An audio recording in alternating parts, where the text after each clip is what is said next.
Guys, బయట weather చూసారా ఎంత కూల్గా ఉందో. ఇలాంటి వెదర్లో మీకు హాట్గా ఏమైనా తినాలనిపిస్తుందో సింపుల్ గా ఇంట్లో చేసుకుని ఒక చిన్న రెసిపీ చూపిస్తాను, వచ్చేసాయండి. ఇంకైతే అప్పుడు గోధుమ పిండి తీసుకొని అందులో ఉప్పు వాము వేసుకొని బాగా మిక్స్ చేసుకోవాలండి.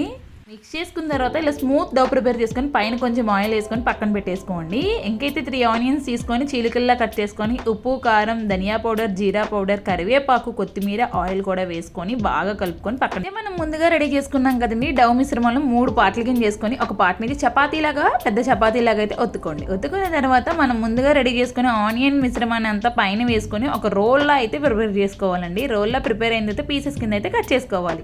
ఇలా పీసెస్ కింద కట్ చేసుకున్న వాటిలన్నింటినీ కూడా మన చేతితో ఒక్క ప్రెస్ ఇచ్చామంటే ఇలా కట్లెట్ కింద రెడీ అవుతుందండి. ఇలా డ్రిల్ ప్యాన్ పెట్టేసుకొని కొంచెం లైట్గా ఆయిల్ అయితే బ్రషింగ్ చేసుకొని దాని మీద పెట్టుకొని లైట్గా అటు ఇటు ఫ్రై చేసుకోవాలండి. గోల్డెన్ బ్రౌనిష్ కలర్ వచ్చేంత వరకు ఫ్రై చేసుకున్నామంటే మన ఎమ్మీ స్నాక్ అయితే ఇంక రెడీ అయిపోతుందండి. ఇంకైతే వెరీ ఈజీ అండి, పిల్లల నుంచి పెద్దల వరకు ఎవరైనా ట్రై చేయగారు. వర్షాకాలానికి ఇది పర్ఫెక్ట్ స్నాక్ అండి. అసలు ఇది విషయంలో అయితే స్నాక్స్ ని ఎంజాయ్ చేసేయడమేనండి. చలో బాయ్.